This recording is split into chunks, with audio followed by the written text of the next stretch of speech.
आज मैं फिर से एक बार आप लोगों के सामने समाज को सुंदर कैसे बनाया जाए। समाज को सुंदर बनाने के लिए सबसे पहले जरूरी है शिक्षा की बेहतरी। जिस दिन प्रत्येक समाज शिक्षित हो जाएगा, समझदार हो जाएगा, उस दिन से बहुत कुछ कहने की जरूरत नहीं पड़ेगी। इसलिए सबसे पहले जरूरी है कि सुंदर शिक्षा को कैसे बनाया जाए ताकि सुंदर समाज का निर्माण हो सके, सुंदर राज्य का निर्माण हो सके, सुंदर देश का निर्माण हो सके। जब तक शिक्षा बेहतर नहीं होगा तब तक सुंदर परिवार का, सुंदर समाज का, सुंदर गांव का और सुंदर राज्य का भी निर्माण नहीं हो सकता है। इसलिए सबसे पहले जरूरी है कि शिक्षा को बेहतर कैसे बनाया जाए ताकि समाज अपना खोया हुआ जनाधार, खोया हुआ सम्मान वापस पा सके। इसलिए सबसे पहले जरूरी है कि शिक्षा की बेहतरी के लिए समाज को जगने की जरूरत है। समाज के हर तबके को शिक्षा कैसे सुंदर बनाया जाए, इसके लिए आवाज उठाने की जरूरत है, इसके लिए आगे बढ़ने की जरूरत है, इसके लिए कदम में कदम मिलाकर आगे चलने की जरूरत है ताकि सोई हुई सरकार जो आपके दिमाग पर वार कर रही है, ताकि आप समाज कुंठित हो जाए और सही बात जो है, आपकी मूलभूत व्यवस्था जो है, उसके खिलाफ आप आवाज नहीं उठाएं। सरकार जो है, सरकार बहुत बड़ी साजिश रची हुई है, तभी तो हम लोग अंधभक्त होते जा रहे हैं। देशभक्त ना होकर के एक व्यक्ति विशेष का अंधभक्ति कर रहे हैं और समाज रसातल में जा रहा है, शिक्षा रसातल में जा रहा है, स्वास्थ्य रसातल में जा रहा है। इसकी किसी को कोई चिंता नहीं है कि मेरा वर्तमान और भविष्य सुंदर कैसे होगा। हम लोग आपस में लड़ रहे हैं, आपस में एक दूसरे का गिला शिकवा बतिया रहे हैं। जिस समय अपने वर्तमान और भविष्य सुंदर बनाने का समय होता है, उस समय हम किसी आस पड़ोस का, सगे संबंधी का, अपने भाई भतीजे का शिकायत में मशगूल रहते हैं।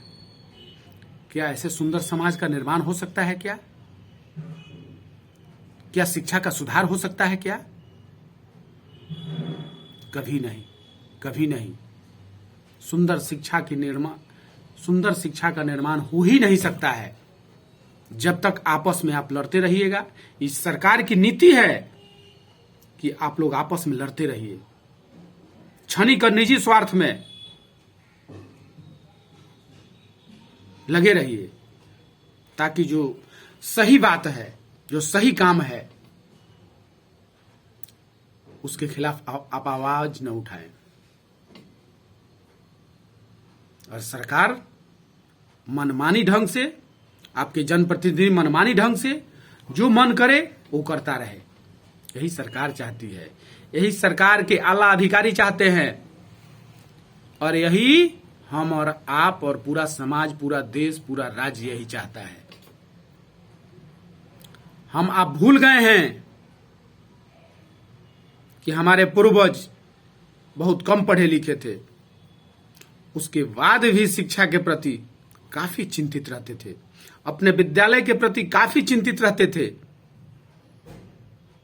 वो समझते थे कि शिक्षा से ही मेरा परिवार, मेरा गांव, मेरा समाज, मेरा राज्य, मेरा देश सुंदर हो सकता है। आज धिक्कार है इस देश के नौजवानों पर, धिक्कार है इस राज्य के नौजवानों पर और बुद्धिजीवियों पर, जो अपने को किसी के अंधभक्ति में लगा करके अपना वर्तमान और भविष्य बर्बाद कर रहे हैं। कोई अपने वर्तमान और भविष्य के प्रति चिंतित नहीं है, तभी तो शिक्षा की ये स्थिति है, तभी तो स्वास्थ्य की ये स्थिति है। न समय से शिक्षक आते हैं, न समय से बच्चे जाते हैं, न समय से उनको वेतन मिलता है। और आला अधिकारी जितने हैं, शिक्षा के पदाधिकारी जितने हैं, वो सभी लोग अपने चेंबर में बैठ करके वसूली का काम करते हैं। सबके पीछे आदमी लगा हुआ है कि कहां से क्या आएगा सर। और यह वसूली एक जगह नहीं, ये वसूली गांव के स्कूल से लेकर के पटना के मंत्री तक पहुंचता है। और हम लोग हाथ पर हाथ रख करके अपने रूम में, अपने घर में बैठे हुए हैं, केवल क्षणिक और निजी स्वार्थ में। इस क्षणिक और निजी स्वार्थ का त्याग करके अपने वर्तमान और भविष्य को सुंदर बनाने के लिए, इस शिक्षा को सुंदर बनाने के लिए, इस समाज को सुंदर बनाने के लिए, स्वास्थ्य को सुंदर बनाने के लिए, इस गांव को सुंदर बनाने के लिए, समाज को सुंदर बनाने के लिए, राज्य को सुंदर बनाने के लिए, देश को सुंदर बनाने के लिए आगे आने की जरूरत है। और अपने रूम से, अपने घर से निकलने की जरूरत है। तभी सुंदर शिक्षा का निर्माण हो सकता है। जिस दिन सुंदर शिक्षा का निर्माण हो जाएगा, उस दिन पूरा जात, जमात, राज्य, देश सुंदर हो जाएगा। ये मेरी गारंटी है।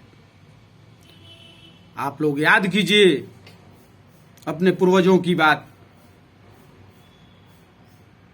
वे क्या कहते थे? बहुत कम पढ़े लिखे थे। आज हर घर में ग्रेजुएट है, हर घर में पीजी है। उसके बाद भी शिक्षा की हाल देख लीजिए। सोचिए, उठिए, जगिए और सोचिए, सोच करके आगे बढ़िए। तभी सुंदर गांव का निर्माण हो सकता है, तभी सुंदर परिवार का निर्माण हो सकता है, तभी सुंदर समाज का निर्माण हो सकता है, तभी सुंदर राज्य का निर्माण हो सकता है, तभी सुंदर देश का निर्माण हो सकता है। अन्यथा निजी और क्षणिक स्वार्थ में लगे रहिए, उसके बाद भाषण देते रहिए कि सुंदर समाज का निर्माण कैसे होगा, सुंदर देश का निर्माण है कैसे होगा। ये कतई संभव नहीं है।